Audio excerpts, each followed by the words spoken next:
తిరుమలలో వైసీపీ అధినేత జగన్ పర్యటన రద్దుకు ముందు హైడ్రామా నడిచింది. ఈ నెల 28న జగన్ తిరుమల శ్రీవారిని దర్శించుకుంటారని ప్రకటించిన దగ్గర నుంచి డిక్లరేషన్ ఇచ్చి వెళ్లాలనే రచ్చ నడిచింది. డిక్లరేషన్ ఇవ్వకుండా శ్రీవారిని దర్శించుకోవడానికి వీల్లేదని కూటమి పార్టీలు డిమాండ్ చేశాయి. ధర్నాలు, ర్యాలీలు, నిరసనలకు అనుమతి లేదంటూ తిరుపతిలో పోలీస్ యాక్ట్ 30ని అమలు చేశారు.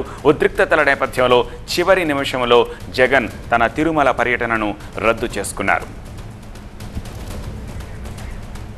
జగన్ తిరుమలకు వస్తారని డిక్లరేషన్పై బోర్డులు వెలిశాయి. శ్రీవారి ఆలయ ప్రవేశం హిందువుల హక్కు అని, టీటీడీ ఆలయాలు హిందువులకు మాత్రమేనంటూ బోర్డుల్లో పేర్కొన్నారు. హైందవేతరులు ఆలయ ప్రవేశం చేయాలి అంటే ధృవీకరణ పత్రాన్ని ఇవ్వాల్సి ఉంటుందని అందులో ప్రస్తావించారు. తిరుమలలోని చాలా చోట్ల బోర్డులు ఏర్పాటు చేశారు. అయితే జగన్ పర్యటన రద్దయిన కాసేపటికే డిక్లరేషన్పై బోర్డుల్ని తొలగించారు టీటీడీ అధికారులు. వైకుంఠం క్యూ కాంప్లెక్స్ దగ్గర మినహా అన్ని చోట్ల బోర్డుల్ని తొలగించారు. మరింత సమాచారం మా ప్రతినిధి రాజు అందిస్తారు. రాజు, బోర్డులు చాలా చోట్ల వెలిశాయి అని చెప్పారు, మళ్ళీ ఎందుకు తీసేశారు రద్దయిందన్న వార్త వచ్చిన తర్వాత? ఖచ్చితంగా తిరుమల ఆలయము అనేది, ఆలయ ప్రవేశం అనేది హిందువుల హక్కు. హిందూవేతరులు ఎవరైనా ఆలయానికి వస్తే ఖచ్చితంగా తిరుమలలో ఒక నియమనిబంధనలు పాటించాలి. శ్రీవారి పట్ల భక్తి విశ్వాసంతో పాటు నమ్మకం ఉండాలి. ఆ రకంగా డిక్లరేషన్ ఇవ్వాలంటూ టీటీడీ 4 చోట్ల బోర్డులు ఏర్పాటు చేసింది. అయితే భక్తుల్లో అవగాహన కల్పించేందుకే, అంటే హిందూవేతరులు ఎవరైనా వస్తే ఆలయానికి ఏ రకమైనటువంటి నియమాలు పాటించాలన్నదే బోర్డులో సారాంశము. తెలుగు, ఇంగ్లీష్లో కూడా బోర్డులు ఏర్పాటు చేశారు. ఓకే రాజు ఒక్క నిమిషం హోల్డ్లో ఉండండి. జగన్మోహన్ రెడ్డి మాట్లాడుతున్నారు, లైవ్లో చూద్దాం. పాల్గొంటారని సమాచారం కావున అనుమతి లేని పైన తెలిపిన కార్యక్రమము యందు పాల్గొనటం చట్టరీత్యా వ్యతిరేకమని తెలియచేస్తూ ఇస్తున్న notice. What is notices are? Now you tell me. ఒకవైపున మా వాళ్ళందరినీ ఈ మాదిరిగా అందరికీ నోటీసులు ఇస్తున్నారు, చట్ట వ్యతిరేక కార్యక్రమం కింద కేసులు పెడతామని అంటున్నారు, చట్ట వ్యతిరేక పని, చట్ట వ్యతిరేక కార్యక్రమం అని చెప్తా ఉన్నారు. మరోవైపున పక్క రాష్ట్రం నుంచి బీజేపీ వాళ్ళని కూడా అక్కడ పిలుచుకొని వచ్చి వాళ్ళు లా అండ్ ఆర్డర్గా గొడవలు క్రియేట్ చేయడం కోసం, రిలీజియస్గా ఒక టాపిక్ డైవర్ట్ చేయడం కోసం చంద్రబాబు నాయుడు చేసిన తప్పును కప్పిపుచ్చుకునేందుకు,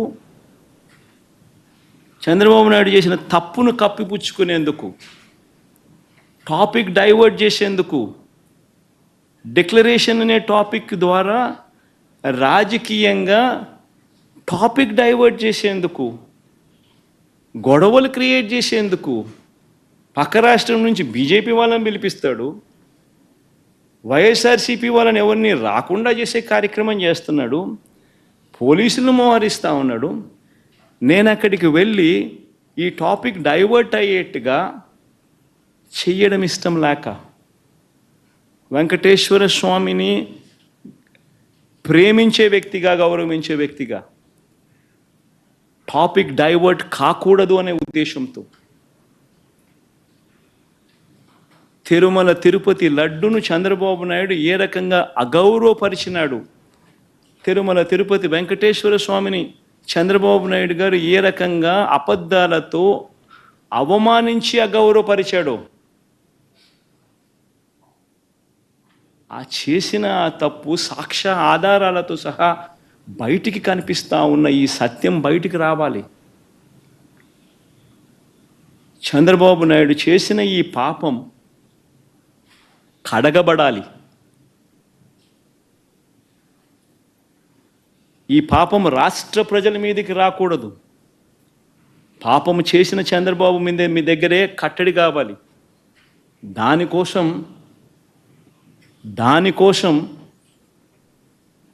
టాపిక్ డైవర్ట్ కాకూడదనే ఉద్దేశంతో నా పర్యటనను పోస్ట్పోన్ చేస్తూ ఉన్నాం.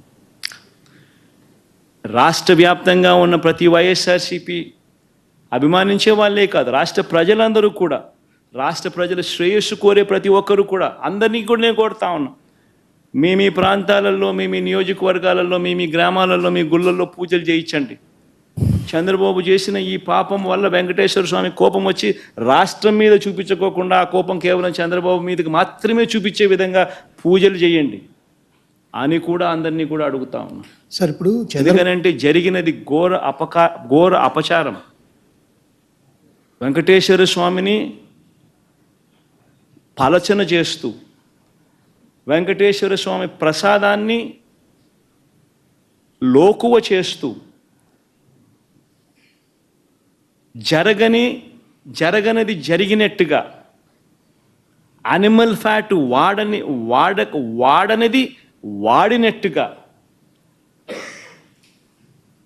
ఆ లడ్డూలు డిస్ట్రిబ్యూట్ చేసినట్టుగా ఘోరమైన అపఖ్యాతి వెంకటేశ్వర స్వామి గుడికి ఆపాదిస్తూ ఉన్న చంద్రబాబు నాయుడు అబద్ధాలు ఆడుతూ ఇంతటి ఘోరం చేసిన వ్యక్తి, ఈ పాపం కడగబడాలి. దానికోసం నేను రాష్ట్ర వ్యాప్తంగా నేను గుడులకు పోకపోయినా పర్వాలా, రాష్ట్రంలో ఉన్న ప్రతి మారుమూల ఉన్న గుళ్ళల్లో కూడా పూజలు నిర్వహించమని చెప్పి అందరికీ కొడతా ఉన్న ప్రజలకు, వైఎస్ఆర్సీపీ అభిమానులకు అందరికీ కూడా ఆ పాపం వెంకటేశ్వర స్వామి కోపం రాష్ట్రం మీద, రాష్ట్ర ప్రజల మీదకి రాకుండా కేవలం పాపం చేసిన చంద్రబాబు నాయుడు వద్దనే అది కట్టడయ్యేట్టుగా దీనికోసం సార్ చంద్రబాబు కుట్ర చేశారు మీకు వ్యతిరేకంగా, మిమ్మల్ని డిఫేమ్ చేయడానికని మీరు ప్రధానమంత్రి గారికి లెటర్ రాశారు. దాదాపు లాస్ట్ శుక్రవారం రాశారు. ఇప్పటి వరకు ఏమి రెస్పాండ్ కాలేదు.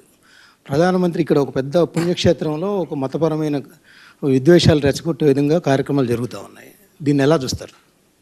అందుకే చెప్తా ఉన్నాను కదా, బీజేపీ వాళ్ళకు నిజంగా హిందుత్వం అనే దాని మీద నిజంగా వాళ్ళు టార్చ్ బేరర్స్ అని చెప్పుకునే నైతిక హక్కు నిజంగా వాళ్ళకు ఉంటే, వాళ్ళలో సిన్సియారిటీగానే ఉంటే, ఇంత ఘోరం చేసిన చంద్రబాబు నాయుడును రిప్రమాండ్ చేయకుండా, ఇంత తెలిసి అబద్ధాలు ఆడుతూ తిరుపతి పేరు ప్రఖ్యాతలను మంటగలిపిన ఈ వ్యక్తిని చూస్తూ వాళ్ళు ఎలా ఊరుకుంటున్నారు అని వాళ్ళని ప్రశ్నిస్తున్నా. వాళ్ళల్లో నిజంగానే హిందుత్వం మీద వాల్యూస్ ఉంటే, సిన్సియారిటీ ఉంటే ఇలాంటి వ్యక్తిని తిట్టాలి, బహిర్గతంగా తిట్టాలి. ఇలాంటి తప్పులు చేయడం అన్యాయము, ధర్మం కాదు అని చెప్పి గట్టిగా బుద్ధి చెప్పాలి, గడ్డి పెట్టాలి. కానీ అలాంటివి ఏవీ చేయకుండా, చేసినవాడు మనవాడు కాబట్టి వాడు ఏం చేసినా కానీ పర్వాలేదు అని చెప్పి వాళ్ళు వదిలేస్తే ఏ రకమైన మెసేజ్ పంపిస్తూ ఉన్నారు? హిందుత్వానికి వీళ్ళు ప్రతినిధులా? ఏ రకమైన మెసేజ్ పంపిస్తూ ఉన్నారు?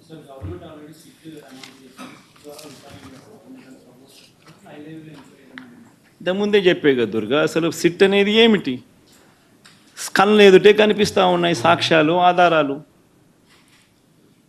ఆయనే తప్పు చేస్తాడు, ఆయన చేతుల్లో ఉన్న అధికారులతో సిట్టేస్తాడు. అది ఏ రకంగా ఆ సిట్టు వల్ల న్యాయం జరుగుతుంది? కంటికి కనపడతా ఉన్న సత్యాలు ఇవన్నీ కూడా, తప్పు చేసినాడని కనిపిస్తూ ఉన్న సత్యాలు కూడా.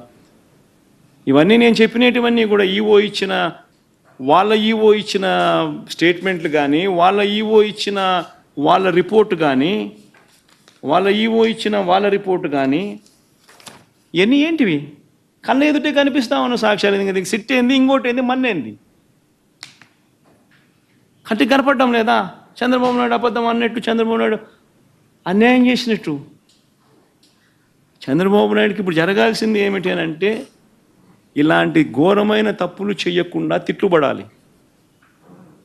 మతాన్ని, దేవుడిని రాజకీయాల్లోకి తీసుకొని రాకూడదు అన్న బుద్ధి జ్ఞానం చంద్రబాబు నాయుడుకు పడాలి. అది సుప్రీంకోర్టుల దగ్గర నుంచి పడాలి, ప్రధానమంత్రుల దగ్గర నుంచి పడాలి.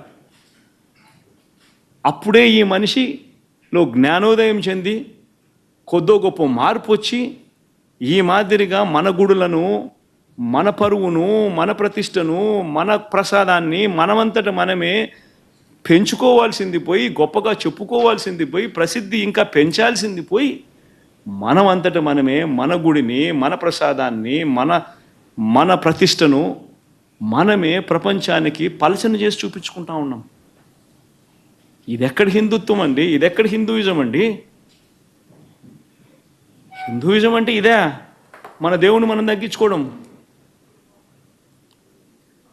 మనమంతకు మనమే మన లడ్డూ గురించి తప్పుడు ప్రచారాలు మనం చేయడం, రాజకీయ లబ్ధి కోసం మనమే అబద్ధాలు ఆడడం. ఇదెక్కడ హిందూయిజం అండి?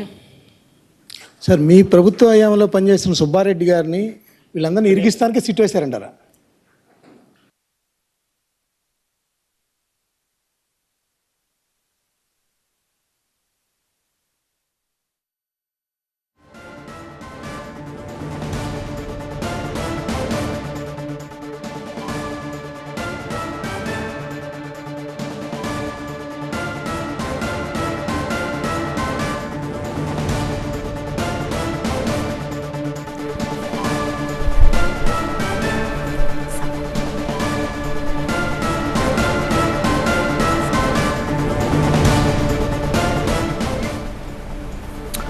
రైట్, అది గొడవలు చేసేందుకు పక్క రాష్ట్రాల నుంచి రప్పించారు అని చెప్తున్నారు. తిరుమల రాకుండా చేసేందుకు ప్రయత్నించారని చెప్తున్నారు. నా మతం మానవత్వం అంటున్నారు. డిక్లరేషన్లో అలాగే రాసుకోండి అని చెప్తున్నారు.